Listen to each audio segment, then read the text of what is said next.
Paz do Senhor Jesus, querida igreja. Bom dia a todos vocês, que alegria voltar a congregar com vocês domingo após domingo e poder pensarmos juntos um pouco mais sobre a profundidade da palavra de Deus. Vocês estão animados hoje? Amém, tá lindo. Eu quero dizer para vocês que nós estamos encerrando a nossa série de mensagens. Hoje é a última mensagem dessa série. E eu espero que ao longo dessas semanas você tenha sido convidada a mergulhar mais fundo. Essa foi a primeira série do ano, porque é de fato aquela série que vai dar um norte para a nossa comunidade.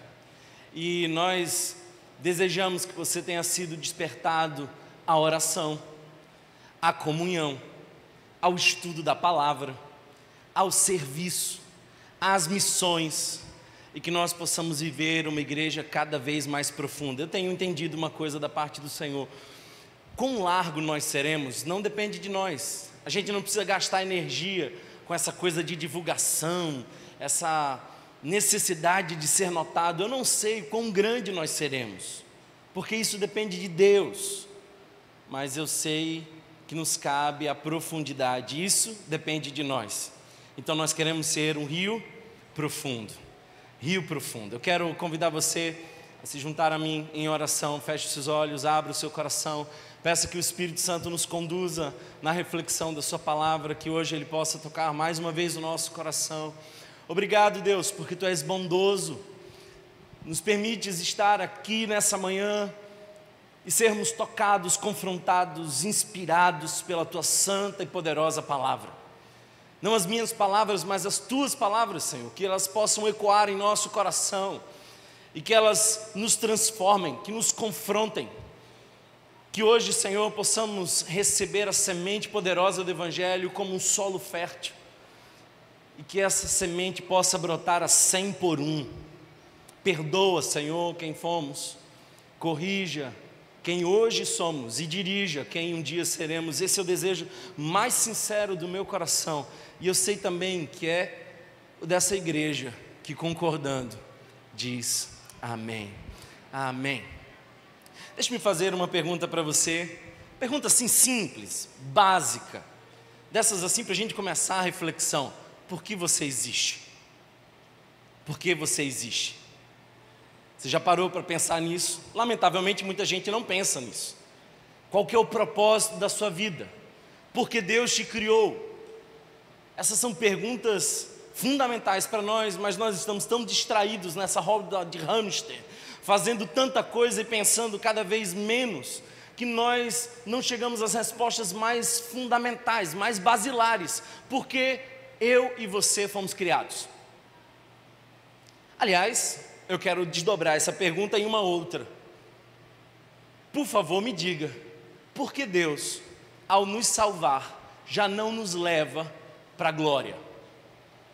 Porque agora que você é salvo, e é salvo em Cristo Jesus, e que a eternidade é o seu destino, é a sua condição em Cristo, por que Deus já não arranca você desse lugar de tanto sofrimento, tanto desafio, tanto desgaste, e leva você logo de uma vez por todas para o céu, onde não há choro, onde não há dor, onde nós estaremos com Ele por toda a eternidade celebrando? Por que Deus não nos leva de volta para o céu quando nós somos salvos aqui na terra? A resposta que eu encontro é uma só. Eu só encontro uma. Talvez você me ajude a encontrar outra, mas eu só encontro uma. É que Deus, além de nos salvar, quer nos usar. Aliás, Deus nos liberta com um propósito. E o propósito da libertação é o serviço. Já percebeu, por exemplo, que Deus manda Moisés ir ao faraó, e quando Moisés chega, ele diz assim: olha, Deus disse, mande o meu povo ir, para que me sirva. Qual que é o propósito pelo qual Deus está libertando o povo? É o serviço. Aliás, eu não quero que você esqueça, nós fomos salvos pela graça, não pelas obras, mas fomos salvos para as obras. É exatamente isso que Efésios nos diz no capítulo 2, verso 10, quando Paulo, escrevendo à igreja de Éfeso, diz: porque somos feituras dele. Olha só essa palavra no grego, é poema. Nós somos um poema de Deus. Qual é o propósito? Criados em Cristo Jesus, onde tudo é feito, e sem Ele nada do que é feito existiria, para boas obras. Nós somos salvos pela graça, mas para as boas obras. Talvez você ainda tenha essa crise, e todos nós em algum momento temos. Por que Deus me fez? Qual é o propósito da minha vida? Qual é o propósito da minha existência? Eu não posso te responder de maneira muito específica, porque Deus tem algumas idiosincrasias. Ele trata comigo de um jeito, trata com você de outro, te deu uns dons que não me deu. Mas uma coisa é certa, para todos nós a resposta geral é: Ele tem um propósito, e o propósito é servi-lo. Nós precisamos ser uma igreja profundamente serva. Nós não podemos esquecer que Ele nos fez para o serviço. Todos nós somos tendenciosos e interessados em sermos servidos. É a natureza egoísta, caída nossa. A gente quer ser bem servido, diga-se de passagem. Ontem eu saí com a minha esposa, aquele tempinho assim de casal, e aí a gente vai para aquele restaurante, né? Eu tenho que fazer de vez em quando uma média com a minha esposa, entendeu? Ela aceita assim que eu me dedique a vocês, mas de vez por outra eu tenho que me dedicar a ela também. E aí a gente foi para esse restaurante e tal, e qual que é a nossa expectativa? Sermos bem servidos. Aí a gente pede um negócio e o garçom não traz. Aí a gente pede de novo e o garçom esquece de novo. Já aconteceu com você, não? Qual a primeira coisa que você pensa? Eu vou confessar para vocês, o meu coração egoísta pensa logo assim: não vou dar 10%. É ou não é? Você riu porque você pensa isso também. Você também pensa isso. Por quê? Porque nós temos uma necessidade de sermos bem servidos. E num determinado momento eu sou um tanto impaciente. Eu estou abrindo meu coração com vocês. Eu espero que não saia daqui, por favor. Mas eu sou um tanto impaciente. Eu não sou desses que espera muito. Então eu chamei 2 vezes. O garçom não veio, eu levantei, fui no balcão e falei assim: senhor, você pode me dar um prato e um talher? Ele disse: não, deixa que eu levo lá. Eu disse: tranquilo, estou tranquilo. Estou bem tranquilo. Nós queremos ser servidos. Mas o mais lindo de tudo é que o nosso Jesus não veio para ser servido, mas para servir. Aliás, esse é o versículo chave do Evangelho de Marcos. E se você observar, os evangelhos dão sempre perspectivas diferentes acerca de Jesus, que são, na verdade, complementares. Mateus fala de Jesus como um rei e o conecta a Davi, o rei. Mas Lucas fala sobre o homem. Talvez a expressão mais repetida em Lucas, a mais central, a mais profunda, é o filho do homem. João não. João tem a pretensão de mostrar não apenas a humanidade de Jesus, mas a divindade de Jesus. Então ele começa na sua genealogia já dizendo: no princípio era o verbo e o verbo era Deus. Então João escreve de maneira intencional, não cronológica, para mostrar que Jesus é Deus. Marcos tem a intenção de mostrar que ele era um servo. Jesus veio não para ser servido, mas para servir. Se você quer parecer com Jesus, não pense que você vai estar sentado à mesa fazendo pedidos, mas você será o garçom. Aliás, a palavra garçom no grego é a palavra diácono. Alguém está entendendo o que eu estou querendo dizer? Nós como igreja precisamos ser os diáconos do mundo. Nós precisamos ser os primeiros a dizer: como eu posso lhe servir, Senhor? Como eu posso te ajudar? Então, hoje eu gostaria de falar sobre a chamada da igreja para o serviço. Nós somos feitos para as boas obras. Eu percebo que a nossa cultura nem sempre é: eu estou contra você, mas é sempre: eu estou ao meu favor. Desde que o seu interesse não esbarre no meu, nós seguiremos juntos. Na verdade, o Evangelho nos chama às nossas renúncias e pretende fazer de nós servos como Jesus. Porque se Jesus veio para servir e não para ser servido, não espere que você entre nesse lugar como alguém interessado em ser servido e chame a Deus como seu garçom das suas necessidades existenciais, quase sempre desnecessárias. Deus não está interessado em atender os seus caprichos. Ele está interessado em fazer de você um garçom, alguém disposto a servir. Sabe, serviço é a consequência da salvação. Nós não somos salvos porque servimos, mas servimos porque somos salvos. É interessante que Romanos capítulo 6, verso 17 em diante diz algo muito semelhante a isso. Mas graças a Deus, porque embora vocês tenham sido escravos do pecado, passaram a obedecer de coração a forma de ensino que lhes foi transmitida. Vocês foram libertos do pecado, olha só, libertação, e tornaram-se agora escravos da justiça. Ele não mudou a nossa condição apenas, ele mudou a direção. Então, se antes nós servíamos aos nossos prazeres, agora nós servimos à justiça, às boas obras. Falo isso em termos humanos, por causa das suas limitações humanas. Assim como vocês oferecem os membros dos seus corpos em escravidão à impureza e à maldade, que leva à maldade, ofereçam-no agora em escravidão à justiça, que leva à santidade. Alguém está entendendo isso? Quantos aqui estão entendendo? Diga amém. Agora, se a gente entende isso, por favor, me explique, por que a igreja é feita de 80% que consomem e 20% dos que servem? Se você acabou de dizer amém, dizendo que entendeu isso, por que os líderes, na grande maioria, na nossa comunidade, estão cansados e veem os seus liderados sobrecarregados, porque as escalas se repetem com frequência, enquanto você todo domingo vem aqui sentado, dá um glória a Deus, aleluia, e volta para casa? Se você acabou de dizer amém e disse que entendeu o que eu falei, por que você ainda não está servindo a Jesus? Às vezes eu tenho a sensação, irmãos, que nós temos um potencial, mas a gente escolhe não usá-lo. Imagina, qual que seria a tua sensação se você encontrasse uma pessoa numa cadeira de roda, e aí você se oferece para ajudar essa pessoa, e diz assim, por favor, deixa eu empurrar essa cadeira de roda para você. Aí quando você chega do outro lado da rua, achando que você fez um bem maior, e o fez, aí chega do outro lado, a pessoa levanta da cadeira de roda e fala assim, muito obrigado, e levanta e vai andando, e você diz, ué, eu te ajudei porque eu achei que você não conseguia andar. Pois bem, eu fico pensando que nós temos essa cultura espiritual. Em vez de a gente dizer, eu quero andar, a gente muitas vezes está viciado em pedir para alguém empurrar a nossa cadeira de roda. Deus quer colocar você em movimento, Deus quer colocar você em serviço. Nós temos ministérios sobrecarregados, pessoas sobrecarregadas. Algumas das nossas atividades simplesmente não funcionam bem por falta de servos. E dito tudo isso que eu disse, gostaria de convidar você à passagem de João, capítulo de número 13, essa é uma das passagens mais clássicas, lindas, poderosas, que a gente pode ler.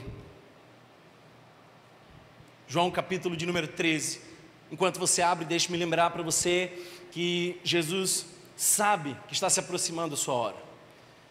E daí por diante, são eventos das últimas horas de Jesus. Essa é a última ceia onde Jesus, de maneira intencional, vai lembrar uma lição importante aos discípulos. Se você estivesse nos últimos minutos da sua vida, nas últimas horas, nos últimos dias da sua vida, o que você faria? Eu penso que a maioria esmagadora de nós, se soubéssemos da brevidade da vida, faríamos de maneira muito intencional as coisas. Eu, por exemplo, se o médico dissesse, olha Thomas, você tem alguns poucos dias, talvez 3 dias de vida, eu não perderia tempo, eu faria exatamente o que eu precisava fazer, diria exatamente o que eu precisava dizer, as lições mais importantes. Provavelmente eu chamaria os meus filhos e diria, olha, o pai está indo embora, mas eu quero lembrar para vocês isso aqui, que é fundamental para que você viva bem. Jesus não fez diferente, Jesus foi intencional. E nas últimas horas, nessa caminhada da paixão, Ele lembra aos discípulos que eles são chamados para servir. O texto nos diz, um pouco antes da festa da Páscoa, sabendo Jesus que havia chegado o tempo em que deixaria este mundo e iria para o Pai, tendo amado os seus que estavam no mundo, amou-os até o fim. Estava sendo servido o jantar, e o diabo já havia induzido Judas Iscariotes, filho de Simão, a trair Jesus. O que o diabo fez? O diabo simplesmente convenceu Judas a pensar nele. Alguém está entendendo isso? o diabo convenceu Judas de que aquela era uma boa oportunidade. A pergunta, o que eu ganho com isso, ela nasce da filosofia do diabo. Porque somente aqueles que estão conduzidos pelo Espírito de Deus não querem saber o que ganham com isso. Esse movimento desinteressado, gracioso, generoso, só em Jesus. O diabo é especialista na pergunta, o que eu ganho com isso? E foi exatamente isso que aconteceu com Judas. Judas perdeu o caminho. Jesus sabia que o Pai havia colocado todas as coisas debaixo do seu poder, e que viera de Deus, estava voltando para Deus. Assim, levantou-se da mesa. Olha o contraste. Por favor, perceba o contraste. Jesus tem todas as coisas debaixo do seu poder. Ele é totalmente poderoso. Não havia nenhum outro poder além do seu poder. Ele é o poder máximo de todas as coisas. E o que ele faz como consequência desse poder máximo? Ele está sentado na mesa e ele sabe que Deus colocou nas mãos dele o cetro do universo. O que ele faz com isso? Ele pega uma bacia e ele pega uma toalha. Assim levantou-se da mesa, tirou sua capa e colocou uma toalha em volta da cintura. Depois disso, derramou água numa bacia e começou a lavar os pés dos seus discípulos, enxugando-os com a toalha que estava em sua cintura. Chegou-se a Simão Pedro, que lhe disse: Senhor, vais lavar os meus pés? Respondeu Jesus: você não compreende agora o que eu estou lhe fazendo, mais tarde, porém, entenderá. Disse Pedro: não, nunca lavarás os meus pés. Jesus respondeu: se eu não os lavar, você não terá parte comigo. Respondeu Simão Pedro: então, Senhor, não apenas os meus pés. Pedro é exagerado. Não apenas os meus pés, mas também as minhas mãos e a minha cabeça. Jesus, em outras palavras, eu estou traduzindo aqui na linguagem de Thomas, pelo menos Pedro, olha só o que Jesus disse: quem já se banhou precisa apenas lavar os pés, todo o seu corpo está limpo. Vocês estão limpos, mas nem todos. Pois ele sabia quem iria traí-lo, e por isso disse que nem todos estavam limpos. Quando terminou de lavar os pés, Jesus tornou a vestir sua capa e voltou-se ao seu lugar. Então lhe perguntou: vocês entendem o que eu lhes fiz? Vocês me chamam mestre e senhor, e com razão, pois eu sou. Pois bem, se eu, sendo senhor e mestre de vocês, lavei-lhes os pés, vocês também devem lavar os pés uns dos outros. Eu lhes dei o exemplo, para que vocês façam como lhes fiz. Digo-lhes verdadeiramente que nenhum escravo é maior do que o seu senhor, como também nenhum mensageiro é maior do que aquele que o enviou. Agora que vocês sabem estas coisas, felizes serão se as praticarem. Felizes serão se as praticarem. Olhando para essa passagem, eu quero destacar aqui pelo menos 4 verdades sobre o serviço. Tem muito mais a ser dito sobre o serviço, o tempo não me permite, mas pelo menos 4 grandes verdades que nós vemos nesse texto sobre o serviço, eu quero mencionar para vocês. A primeira, a origem do serviço. A segunda, o exemplo do serviço. Em terceiro lugar, nós vamos ver esse poder do serviço. E sabe, a referência do serviço, o desafio do serviço e a consequência do serviço. Todas elas estão muito claras nesse texto. Deixa eu me mostrar para vocês. Primeiro, a origem do serviço. Qual que é a origem do serviço? É o amor. Simples assim. Perceba que o texto começa dizendo: amou os seus e os amou até o fim. Você pode servir sem amar, mas não pode amar sem servir. O amor não é um sentimento, é um movimento. O amor põe você em direção ao próximo. Você não pode achar que amor é afeto. Amor é cuidado. Talvez a palavra que mais se aproxima da verdadeira expressão do amor é cuidado, é iniciativa. Aliás, eu gosto de uma frase do Winston Churchill que diz assim: vivemos com o que recebemos, mas marcamos a vida com o que damos. Marcamos a vida com o que damos. Amor nos move a servir. A origem do serviço, portanto, é amor.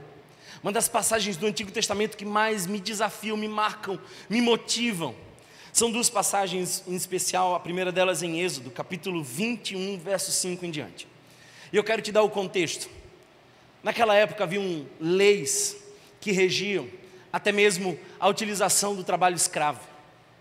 Havia uma revelação progressiva, e dentro dessa revelação progressiva, Deus se preocupou em controlar algumas coisas importantes que depois vieram a ser eliminadas com o passar da progressão da revelação de Deus. Então, é interessante que nessa passagem, o que Deus está dizendo é: olha, vocês precisam tratar assim aqueles que não têm liberdade. Olha o que o texto diz: se porém o escravo declarar, eu amo o meu senhor, a minha mulher e os meus filhos, e não quero sair livre, o seu senhor o levará perante os juízes, terá que levá-lo à porta ou à lateral da porta e furar a sua orelha, assim ele será seu escravo por toda a sua vida. O que está acontecendo aqui? Deus está dizendo assim: olha, o escravo tem direito, num determinado momento, no 7º ano, a ser livre. Mas, se esse escravo nessa relação tão bondosa, tão justa entre as partes, decidir ficar, há um dispositivo para que isso aconteça. Se o escravo passa a amar o seu senhor, você precisa furar a orelha dele, como um sinal visível de que há um amor entre as partes, e então ele pode ficar sob a sua liderança. É exatamente isso também que o texto nos diz de Deuteronômio capítulo 15, verso 12 em diante.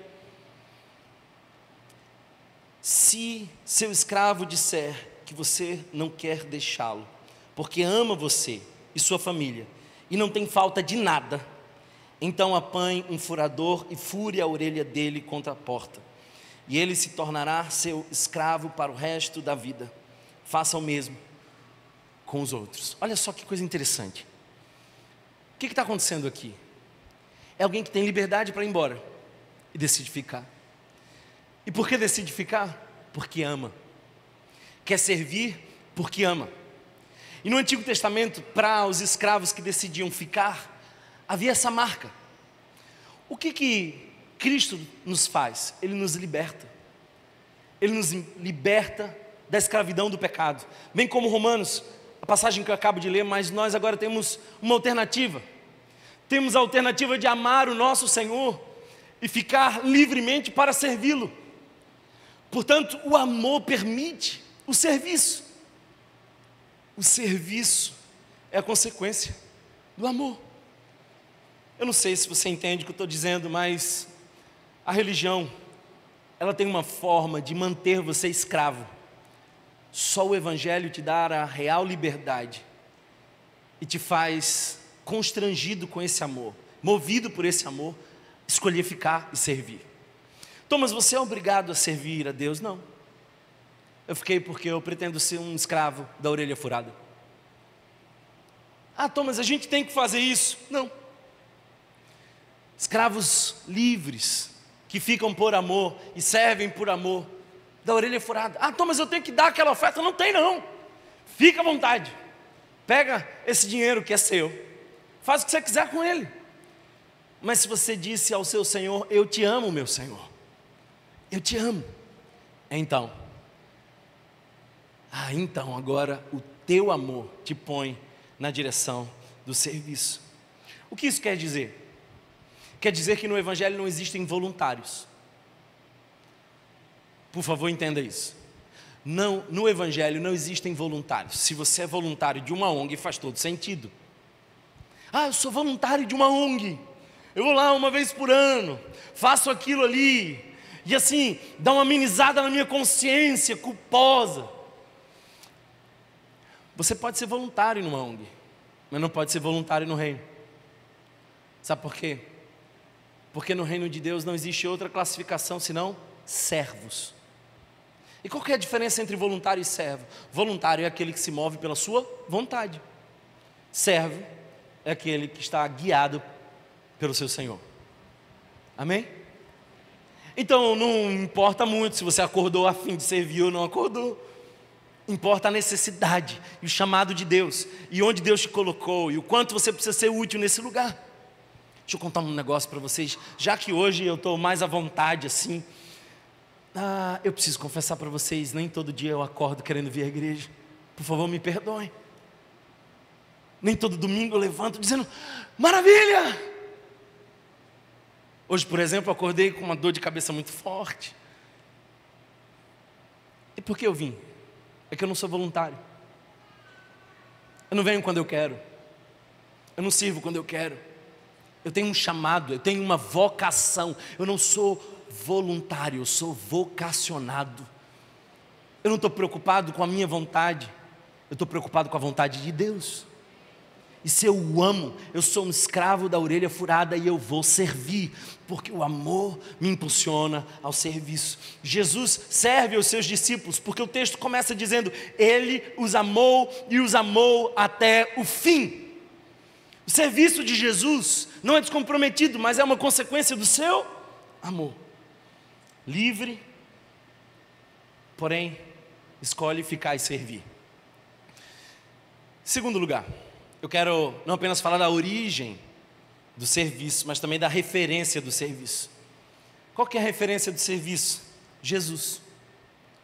Jesus, olha para o texto, você vai ver, Jesus, Ele faz o que faz não apenas porque queria fazer, mas para dar um exemplo. Ele mesmo diz, olha, o que eu fiz agora, vocês precisam entender.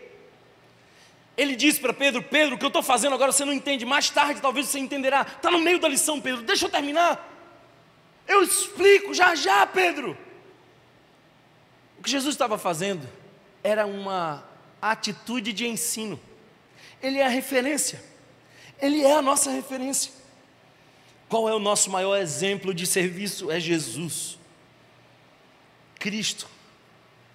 Cristo é a nossa referência.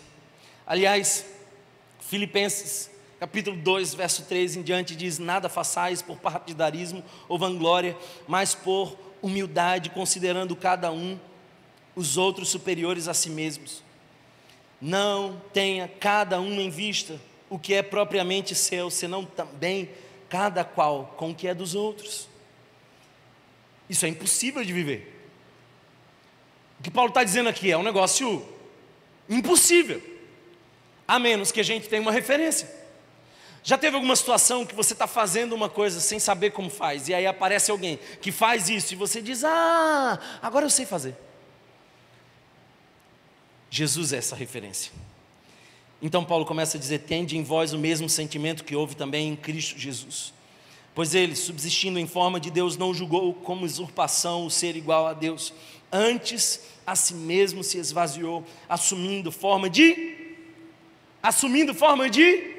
servo, tornando-se semelhante aos homens, e reconhecido em figura humana, a si mesmo se humilhou, tornando-se obediente até a morte, morte de cruz. Serviço. Jesus é a nossa referência de serviço. Olha para Jesus. Aliás, alguém já disse que olhando para Jesus nós vemos quem Deus é e quem o homem deve ser. Como nós temos que viver? Nós temos que viver olhando para Jesus. E quando nós olhamos para Jesus, nós descobrimos que Ele veio para servir. Ele diz, olha, eu vos lavei os pés, então vocês agora vão e façam o mesmo. Serviço, irmão, serviço. Não pense que o propósito de você estar no mundo é para que Deus, de algum modo, fique te dando privilégios pela tua espiritualidade. Não porque eu sou filho de Deus e aí eu tenho um destaque maior entre as outras pessoas, não. Definitivamente não é isso. Pelo contrário, ele disse para os seus discípulos, olha, vocês sofrerão por conta de mim. As igrejas estão cheias de discursos onde a sua fé te dá privilégios.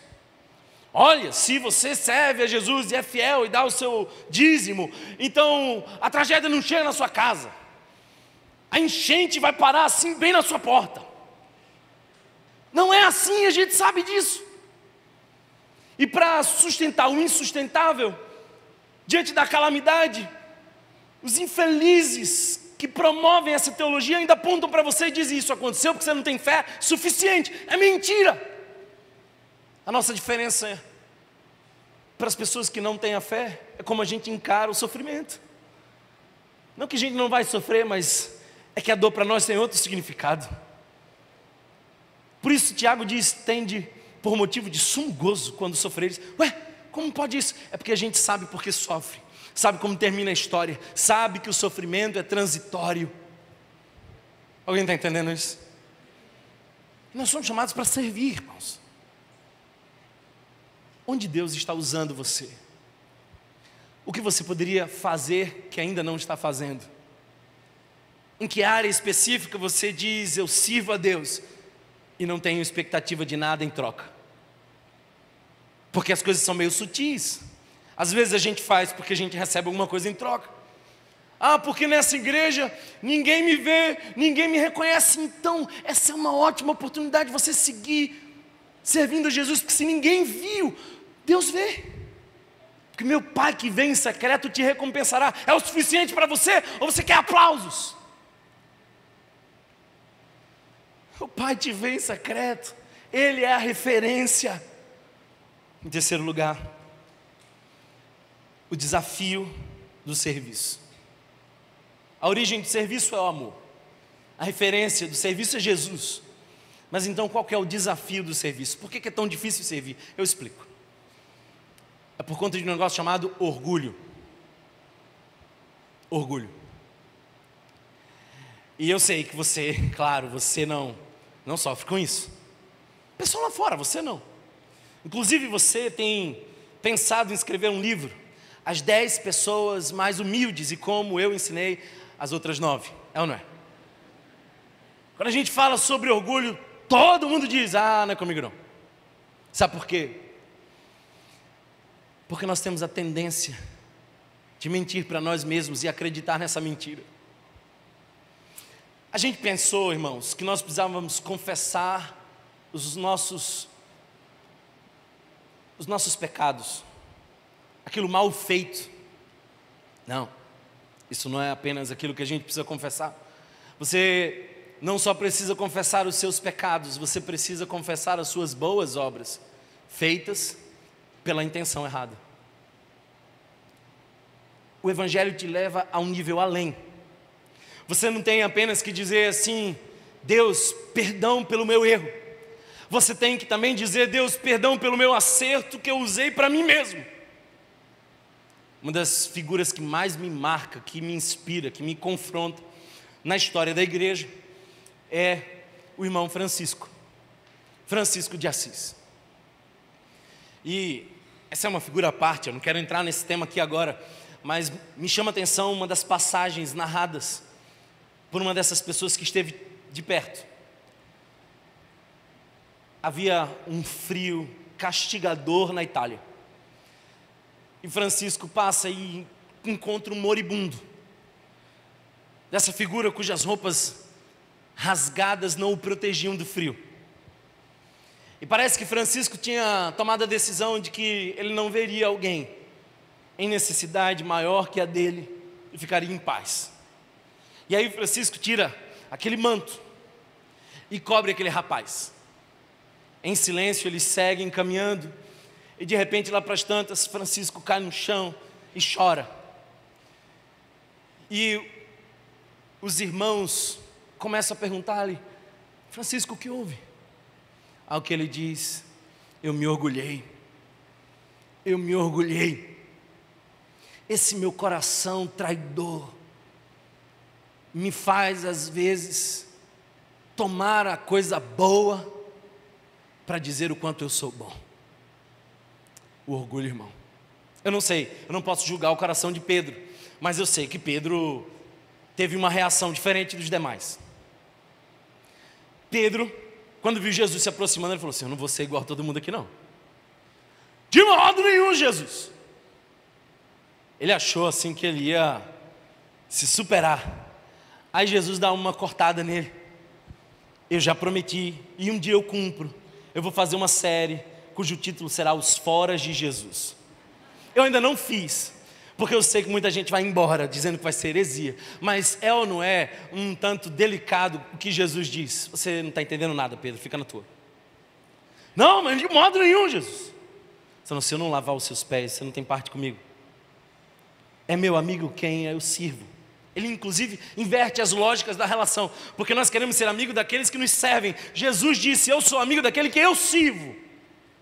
Aí Pedrão, exagerado, ele quer tentar dar uma compensada, ele fala, então pé não, eu quero é banho completo.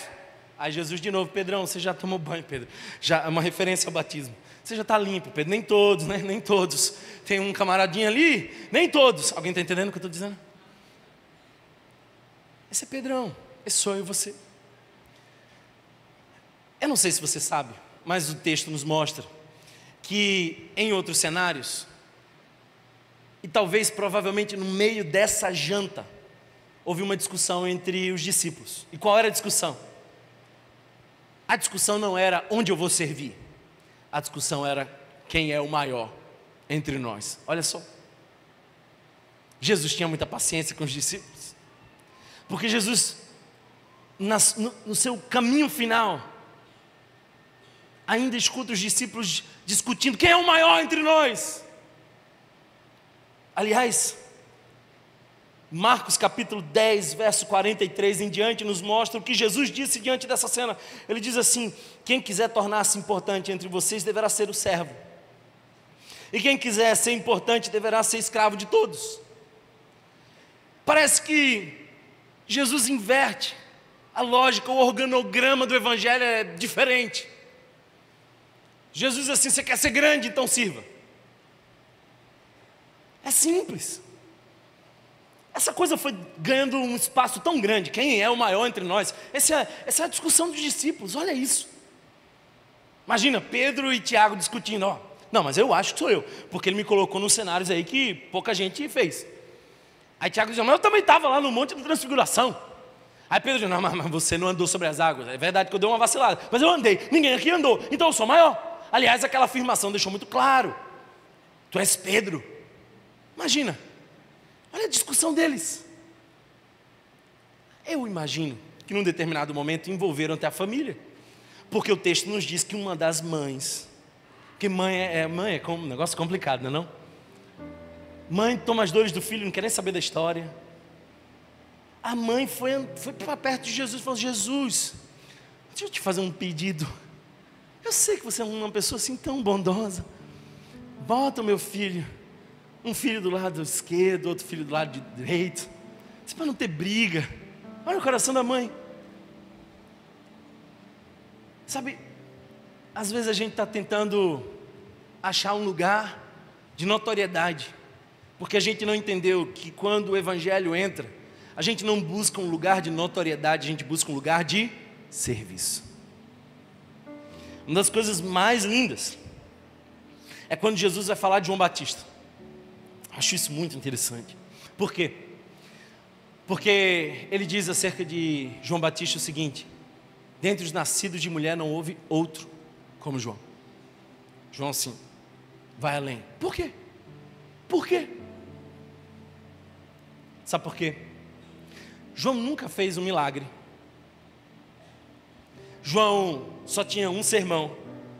Se você acha que às vezes a gente se repete aqui nas pregações, fica tranquilo, é melhor do que João. João só tinha um sermão: arrependam-se, raça de víboras. Ponto final. Você ia na terça-feira lá no Rio Jordão, você ia ouvir esse sermão. No sábado você ia ouvir esse mesmo sermão. Era o sermão único de João. Era só isso.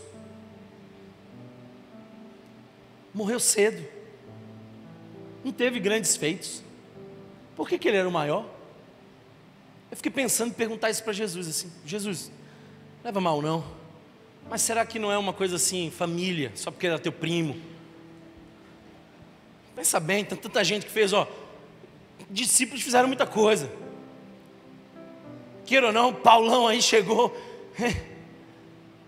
Sabe por que eu acho que João era o maior? Porque ele queria ser o menor. Porque ele disse que diminua eu e que ele cresça. Porque quando ele viu Jesus, ele diz: eis aí o Cordeiro de Deus, que tira o pecado do mundo. Quando os discípulos acharam que ele era, ele diz: não, eu não sou não, eu sou o amigo do noivo. O noivo vem aí. Quando ele olha para Jesus, ele diz: eu não sou digno de desatar as sandálias dos seus pés. João tinha uma profunda consciência de quem ele era e de quem Jesus era. João tinha uma clareza de que ele tinha um propósito: anunciar a chegada do reino de Deus. Maior no reino de Deus é quem sabe o seu lugar e quem conhece a Jesus. Ah, meu irmão, lamentavelmente, nosso coração orgulhoso, vaidoso, fica buscando modos de trazer para nós a glória. Mas a glória, Deus não divide com ninguém, é só dele. Por que você não quer servir? Bem, você serve por dinheiro, porque o dinheiro te dá poder. Então eu sei que você serve por dinheiro. Se te pagassem bem, você viria. Se botassem assim, muita grana na mesa, você viria. Por quê? Porque isso te dá poder. Mas servir a Jesus esvazia o seu poder. Servir a Jesus é subjugar o poder. Servir a Jesus é dizer que Ele cresça, que eu diminua. Qual o grande impedimento para a gente servir? É que a gente acha que o outro não é tão importante quanto a gente. E é exatamente isso que Paulo está dizendo o tempo inteiro. Pense, irmão, que o outro é mais importante que você. Por quê? Porque se o outro é mais importante que você, você o serve. Você o serve. A origem do serviço, o amor. A referência do serviço, Jesus. O impedimento, o desafio do serviço, o nosso orgulho.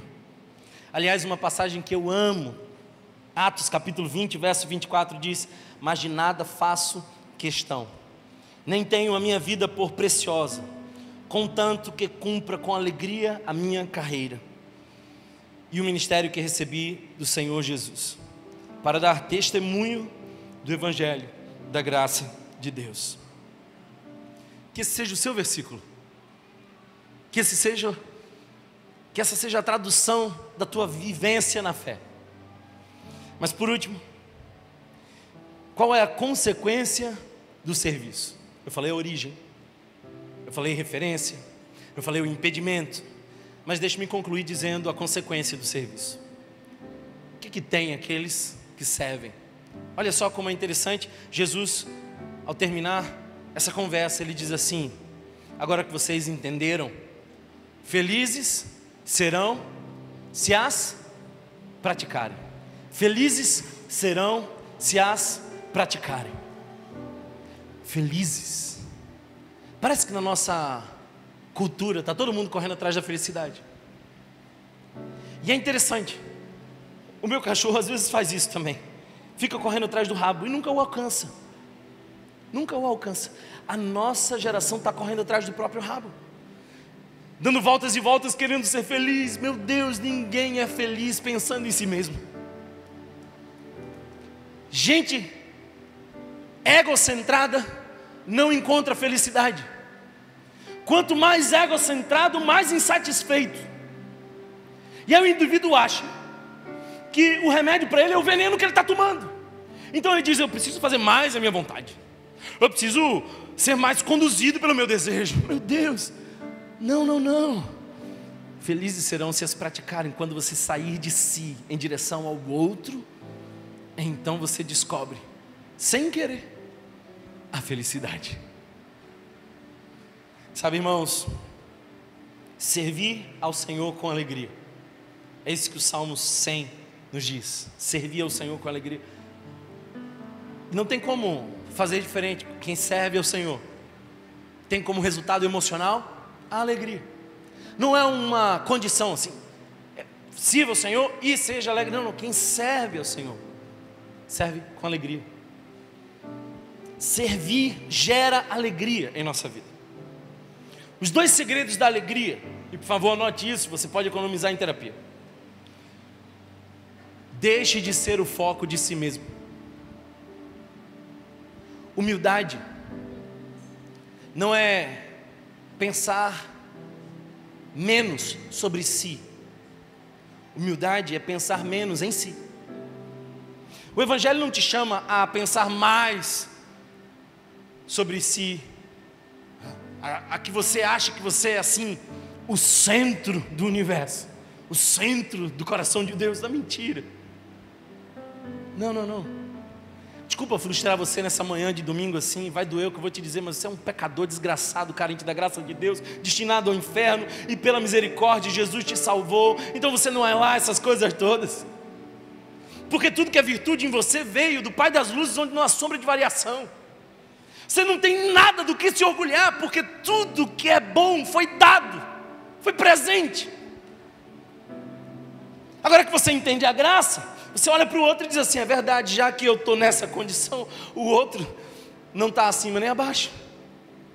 Olha que lindo, o Evangelho põe todo mundo lado a lado. Ninguém pode olhar de cima porque ninguém tem justiça própria. Ninguém pode olhar por baixo porque temos o mesmo Pai que ministra a mesma graça e nos chama a desfrutar da mesma salvação.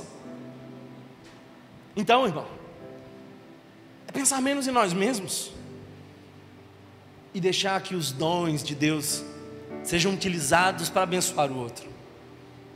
Eu posso dizer para você que o ministério pastoral... Alguém me perguntou assim: Thomas, você pensa em desistir? Essa pergunta me ocorre com frequência. Você pensa em desistir? Aí, a maioria das pessoas que perguntam isso esperam uma resposta assim bem romântica, né? De modo nenhum, eu vou perseverar. Aí eu surpreendo quando eu digo assim, quase toda segunda-feira eu penso. Quase toda segunda assim, folga pastoral é o dia internacional de pensar em desistir. Mas ao mesmo tempo, irmão, domingo mas tão empolgante. Testemunhos que chegam. E a sensação que eu tenho quando eu chego em casa é de uma alegria indescritível. É uma paz que eu não consigo explicar. Eu estava conversando com um amigo meu que durante um tempo assim teve fama, notoriedade. E aos domingos assim ele tinha o seu nome às vezes chamado pela torcida. Aí ele disse assim: mas eu chegava em casa, tinha um vazio, um negócio assim que não preenchia.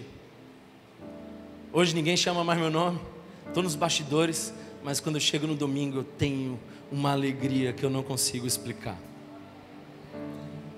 É isso, é a consequência de quem serve. Alegria é saber que cooperou com Deus para colocar ordem no caos. Quando eu coloco a minha cabeça no travesseiro, eu tenho uma sensação de que de algum modo eu participei de algo muito maior do que eu.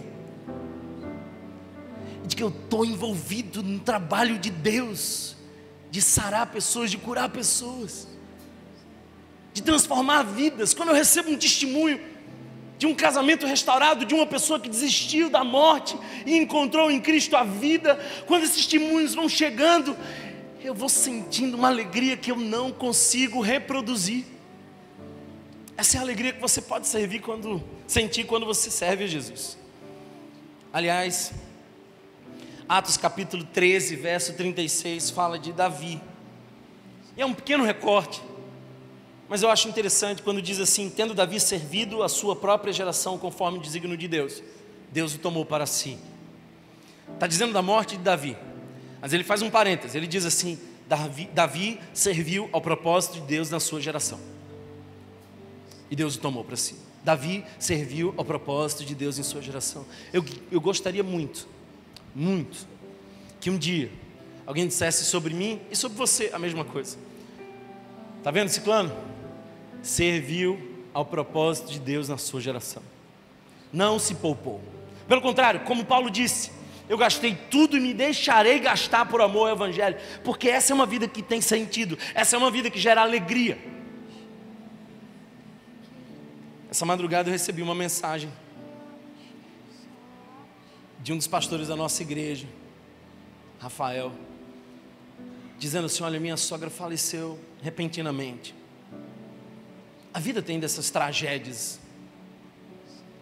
Parece que a vida às vezes não dá a chance nem das despedidas, nem de preparar o coração. Simplesmente. A pergunta é que se hoje fosse o seu dia, o que estaria escrito na sua lápide? Talvez o máximo que se possa dizer sobre você é: e conseguiu enriquecer na sua geração. Ou talvez, considerando o seu muito currículo, alguém escrevesse assim: e foi muito inteligente na sua geração. Mas essa definitivamente não é uma boa forma de resumir a vida de alguém. A melhor forma de resumir é: e serviu aos propósitos de Deus na sua geração.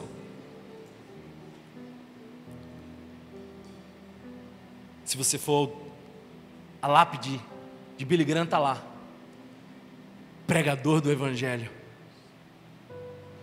Eu não sei o que vão dizer sobre mim, mas eu sei que um dia eu escutarei do Senhor Jesus, e eu espero que você também, servo bom e fiel. Eu te dei uns talentos, você multiplicou esses talentos, você não descansou, você não enterrou o talento, você trabalhou arduamente, você serviu aos propósitos que eu tenho para você na sua geração.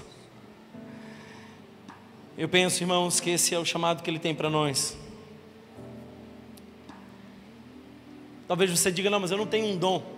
Como é que eu posso descobrir meu dom? Sirva. Ah, então, mas eu não sei onde eu posso servir. Então vai servindo até descobrir onde pode servir. Ah, então, mas eu não sei o que é que eu faço bem. Você nunca vai descobrir o que você faz bem até que você faça bem alguma coisa. É ou não é? Tem um monte de poeta que nunca pegou no lápis. Tem pintores que nunca arriscaram pintar. Então você só vai descobrir que Deus te deu um ministério quando você decidir servir. Uma das canções que mais marca meu coração é aquela que diz assim: tantas coisas tenho feito para o meu próprio prazer. É ou não é? A gente é egoísta, a gente fica gastando energia com nós mesmos. Talvez hoje seja o dia que Deus te trouxe aqui para dizer: eis-me aqui, eu livre estou ao seu dispor. Eu livre estou ao seu dispor. Talvez você diga assim, mas eu não tenho tempo. É verdade, porque o tempo é regido pelas suas prioridades. Então, em última instância, você não tem prioridades. Para você eu te digo, põe em primeiro lugar o reino de Deus e a sua justiça, e as demais coisas lhe serão acrescentadas. Talvez você diga assim, estou velho para isso. Eu posso te dizer, irmão, que algumas pessoas limitadas fisicamente são fundamentais no reino de Deus. Essa manhã estava estudando, orando, me preparando para vir para cá, e eu recebi algumas mensagens de alguns irmãos aqui da igreja. E assim, essas mensagens fizeram diferença para mim. Eram mensagens que diziam assim: eu estou orando por você nesse momento, estou pedindo ao Senhor que te use. E aí eu fiquei pensando, meu Deus, às vezes o Senhor está usando de maneira discreta pessoas para nos sustentar.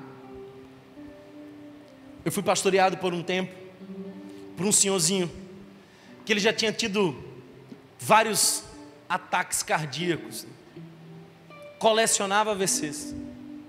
O médico disse: você não pode sair de casa. Eu fui visitá-lo em São Paulo. Ele andava com um controlezinho para apertar um botão, para dizer que ele estava mal.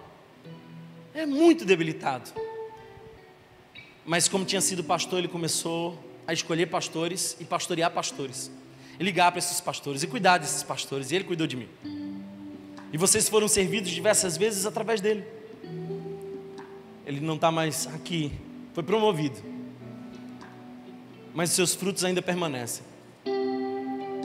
Há uma profunda alegria quando a gente serve Jesus. E eu quero que você tome essa decisão. Hoje o que nós vamos fazer é o que a igreja já faz há 2000 anos. Há 2000 anos a igreja se reúne e partilha do pão e toma do cálice. Por que a gente come do pão e bebe do cálice? Primeiro, para a gente lembrar que esse não é um lanche eucarístico. A gente, na verdade, precisa lembrar que foi Ele, o pão partido por nós. Foi o seu sangue derramado por nós. Ele nos serviu até a última instância. A ceia é, portanto, um memorial de gratidão ao serviço de Cristo e um memorial de despertamento ao serviço da igreja. Quando você comer do pão, você precisa lembrar que vai ter que alimentar alguém. Quando você tomar do cálice, você vai ter que lembrar que vai ser esmagado, pisado. E talvez o teu sofrimento gere a doçura da salvação para alguém. A Eucaristia é isso. A Santa Ceia é isso. De certa forma é lembrar que Ele se sacrificou por nós Não para que a gente não fizesse isso, pelo contrário.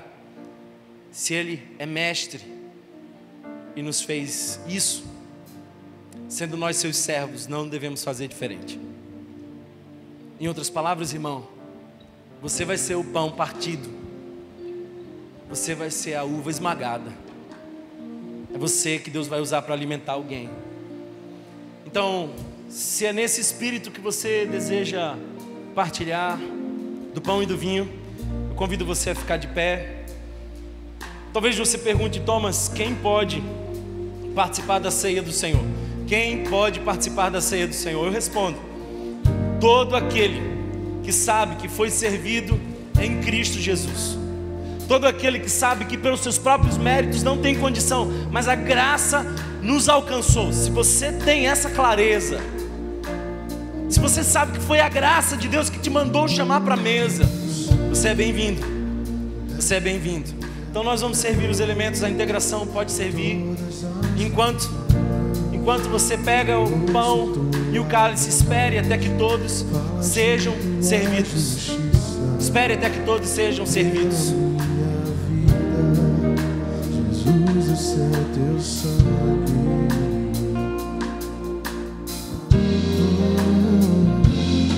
Tua cruz mostra tua graça, fala do amor do Pai, que prepara para nós o caminho para Ele, onde eu possa me achegar somente pelo sangue. Enquanto você canta, coloque-se diante do Senhor, diga: Senhor, eis-me aqui, usa-me, usa-me. Consagre-se ao Senhor.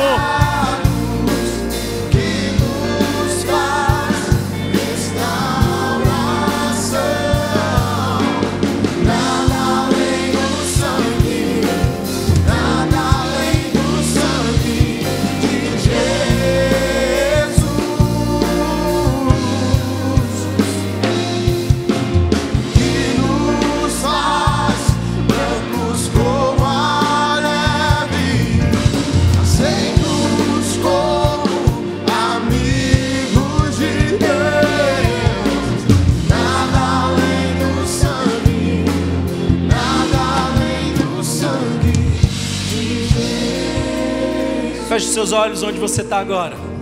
Pergunte para Deus onde Ele quer te usar. E tome a decisão de dizer, como disse Isaías: eis-me aqui, Senhor. Eis-me aqui. Enquanto você tem o pão e o vinho na mão, lembre-se que você será o pão. Lembre-se que você celebra o pão. Lembre-se que você é enviado como um cordeiro. Lembre-se que o nosso Jesus é a referência, e Ele escolheu a bacia e a toalha, e nós somos discípulos do lavador de pés. Somos discípulos do lavador de pés. Consagre-se nesse momento ao Senhor. Coloque-se diante do Senhor agora e diga: Senhor, eis-me aqui, eis-me aqui, eis-me aqui. Meu próprio prazer, eis-me aqui. Procura no meu próprio bem querer. Enquanto existe tanta gente ansiosa por aí, não te conhecendo assim como eu conheço a ti. eis-me aqui, eu livre estou ao seu dispor. Para onde tu quiseres enviar, me coloco submisso a ti, Senhor, para o teu querer em mim realizar.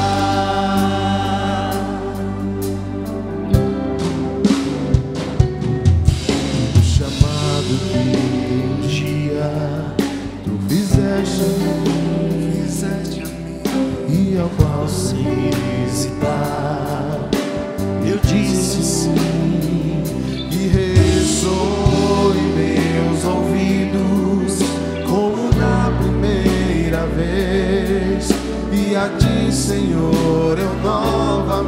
Cante o mais forte que você puder, diga: eis-me aqui. Eis-me aqui, eu livre estou ao seu dispor. Para onde tu quiseres me enviar, me coloco submisso a ti, Senhor, para o teu querer em mim realizar. Alguém que gostaria de participar da ceia foi omitido dos elementos. Não lhe chegou pão e vinho. Faz sinal com uma de suas mãos se você é uma dessas pessoas que não recebeu o elemento. O pessoal da integração lá atrás tem alguém que não recebeu. Mas alguém que não recebeu, faça sinal com uma de suas mãos se você deseja partilhar conosco do pão e não lhe chegou os elementos da ceia. Porque recebi do Senhor que também vos entreguei, que na noite que foi traído tomou o pão e tendo dado graças o partiu e disse: este é o meu corpo que é dado por vós.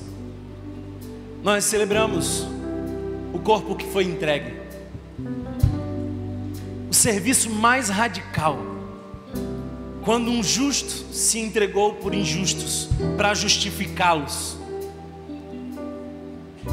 quando aquele que morreu matou a morte. Esse pão não apenas nos lembra a nossa vitória, mas a nossa missão. E ao comer desse pão nós lembramos que também somos chamados como igreja ao serviço, à entrega, ao sacrifício. Nessa consciência comamos todos do pão.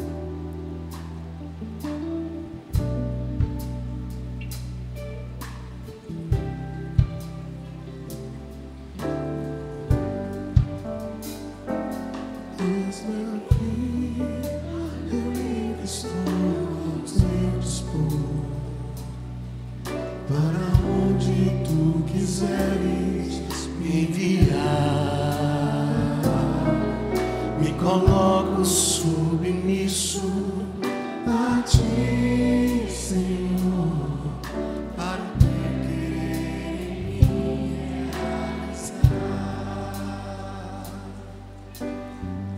Paulo diz: tenham o mesmo sentimento que houve em Cristo Jesus, que embora sendo Deus não usurpou ser igual a Deus, antes se humilhou, tornou-se servo, obedeceu até a morte, morte de cruz. E foi naquela cruz que o seu sangue foi derramado por nós. Ele nos serviu até a morte. Ele não fugiu do seu propósito. No Getsemane, angustiado,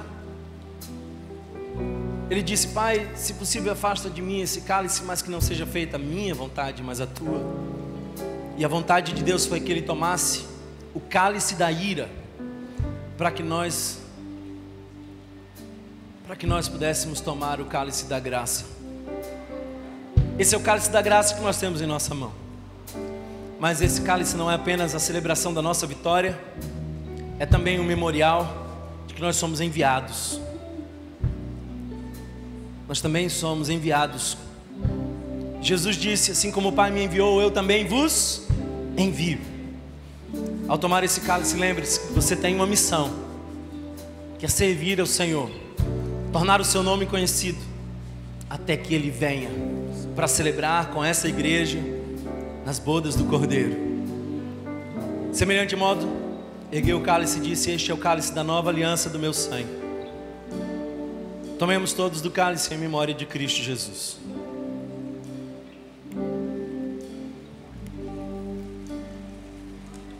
Eis-me aqui, eu livre estou, para onde tu quiseres. Cante com toda a força do seu coração, diga isso. Me coloco submisso a ti, Senhor, para o teu querer em mim realizar. Eis-me aqui, eu livre estou ao seu dispor, para onde tu quiseres me enviar. Me coloco submisso a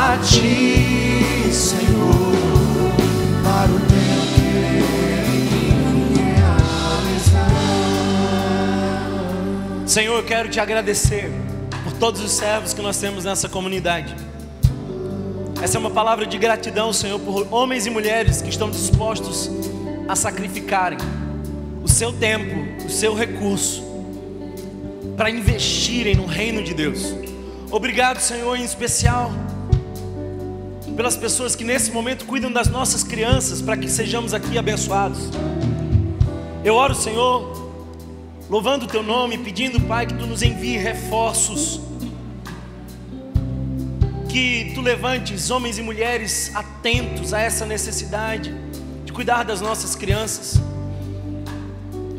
Jesus, eu oro, te agradeço por cada pessoa que serve nesse movimento do Espírito que tem acontecido entre nós, e peço que tu desperte o nosso coração. Peço que tu levante entre nós homens e mulheres que não medem esforços, que não fazem contas, mas que se entregam à semelhança do Filho Jesus. Desperta o nosso coração para o serviço, Senhor, porque foi para isso que tu nos fez, salvos pela graça para as boas obras. Que assim seja, e que o amor de Deus, o nosso eterno e bondoso Pai, que a graça revelada no nosso Senhor e Salvador Jesus Cristo, que a comunhão e a consolação do Divino Espírito Santo sejam com todos nós, hoje e sempre. E a igreja do Senhor diz: Deus abençoe a todos.